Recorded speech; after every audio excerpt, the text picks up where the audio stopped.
Hello everybody, this is Level Up Lani and welcome back to the visual novel game, Our Life, Beginnings and Always. We are continuing, this is episode 3, but we're continuing from the first stage in the Moment episode called Fireflies. And the children have gone off in the night to catch some fireflies. And we stopped at this specific point, but now we are going to continue.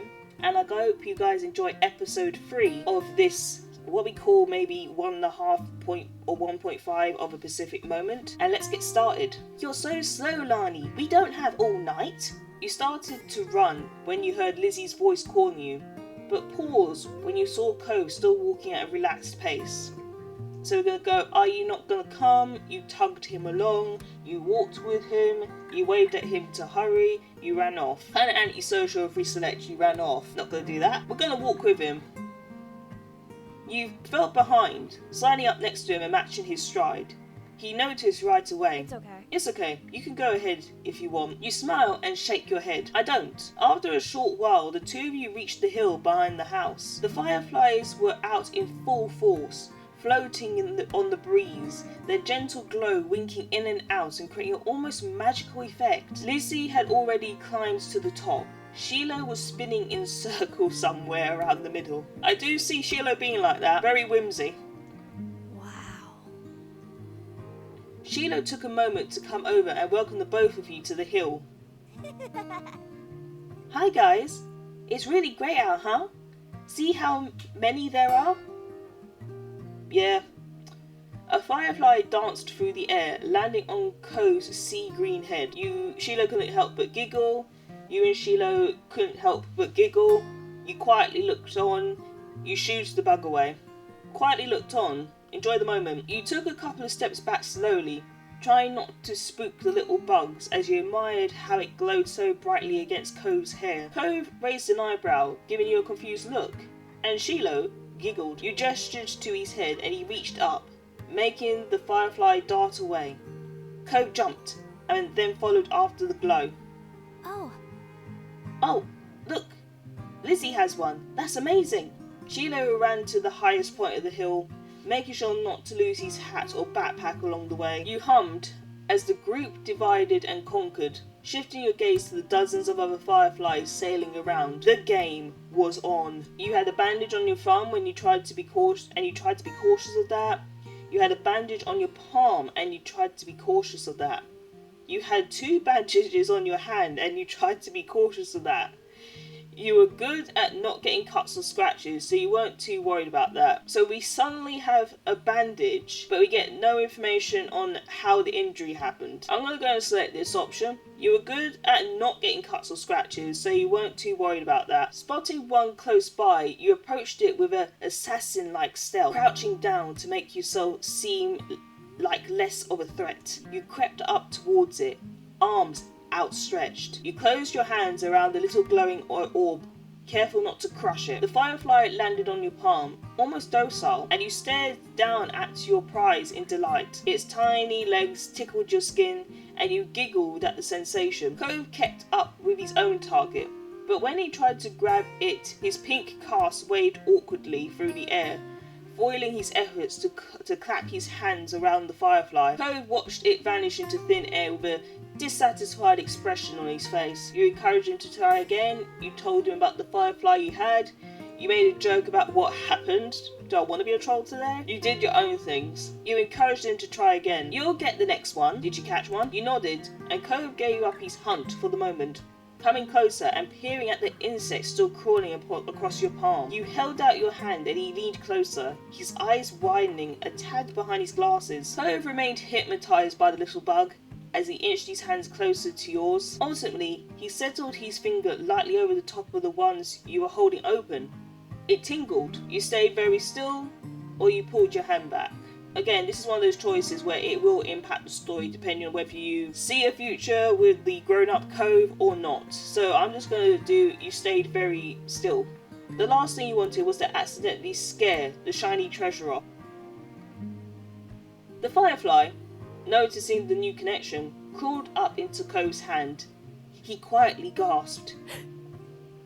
It worked. Yeah, you got one. Cove's lips turned up into a slow smile, and his eyes shined brighter than the bug. Thanks, Lani. With a laugh, he gave the palm of your hand a friendly smack, performing a awkward low five. Startled by the extreme movement, the tiny light disappeared before you could even blink. Your firefly was gone. Sorry. You scolded him, you forgave him. It's not for me. It's not a bigger deal. We'll forgive him. It's just a firefly. Let it live. That's okay. I couldn't keep it forever. You're right. Bugs have to stay outside. Let's get another. You decided to collect more, or you decided to sit on the grass and watch. I think I'm a bit tuckered out from chasing fireflies, so I'm going to sit on the grass and watch everybody. I think I'll look at everything instead. That's fun too. Okay. He poked the tip of his shoe into the soft dirt. I'll try to get something for you, then we can be even. With that, he made a run for it. You quietly took a seat among the flowers. The others were jumping and dashing all about. You saw how many times they succeeded and failed. How Shiloh almost tripped a couple of times. I love this character, Shiloh. He spins around in circles in the middle of the field.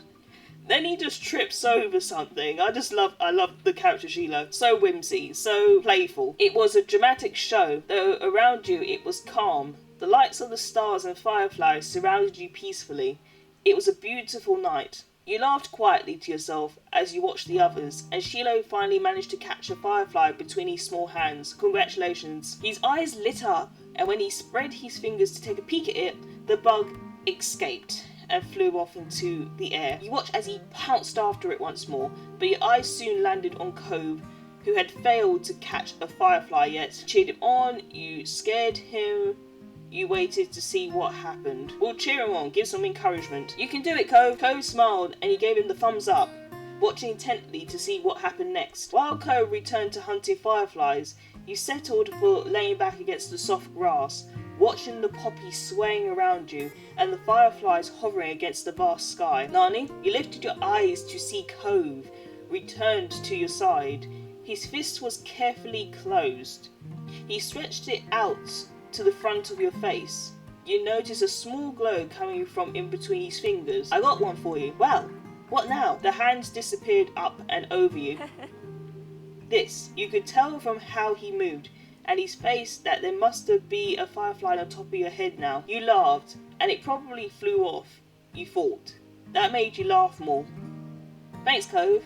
Come on! Lani, Cove, get up here. We're gonna have a race. The shouting caught you off guard. It had been quite a while since you heard from Lizzie or Shiloh. You glanced over to see them both standing at the top of the hill again, Lizzie beckoning you with a quick hand gestures. If she was like that, you knew there wasn't much room for disagreement. Up the incline you went. From the corner of your eye you saw Cove was coming as well. He didn't care for Lizzie a lot, so you thought he might be intrigued just by the idea of a race. Hey! Cove. Hey! Cove! You can't roll down the hill. You could hurt your arm again. You'll be the referee for the rest of us. As Lizzie pointed this out, Cove froze in place. Oh, it was that kind of race. He frowned down at his cast. That was the second time it got in the way tonight. What? Yeah, you'll watch and see who gets to the bottom first.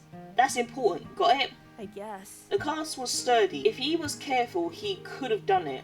Lizzie might have just been looking for a reason to make someone else the referee, but it was already decided. You got into position for the race. I'll stay with Cove, or I'm going to do something else. I'll stay with Cove. Really? Really? Why? You don't have to. It's okay, I want to watch. You moved beside him on the top of the hill, even though Lizzie eyed you and made a face. That's not how races work. We only need one referee. Lizzie, you can't tell me what to do. Shrugging your shoulders, you refused to budge, and Lizzie let out a huff before throwing her hands in the air. Fine, I'll be the winner, whether you join or not. Lizzie moved to lay down, and Shiloh did the same. Cove stood slightly to the side to get a better vantage point, and you stood next to him. Count down! Cove stood up a little straighter. It seems he was taking his newfound referee duty seriously. 3, 2, 1, go!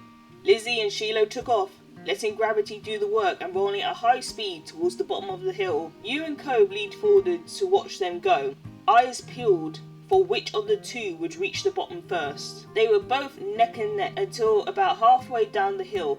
Lizzie started to veer off the side, giving Shiloh a huge advantage. She obviously hadn't noticed a thing, and as soon as Shiloh reached the bottom of the hill, he jumped up excitedly and threw his hands into the air. "I won!" Almost immediately, he fell back to the grass, still dizzy from his roll down the hill. Lizzie stomped out the bush she had ended up in. I shouldn't be laughing, I'm sorry guys, that's hilarious. You roll yourself into a bush, spluttering angrily and brushing leaves from the front of her dress. "Not bad, you got lucky.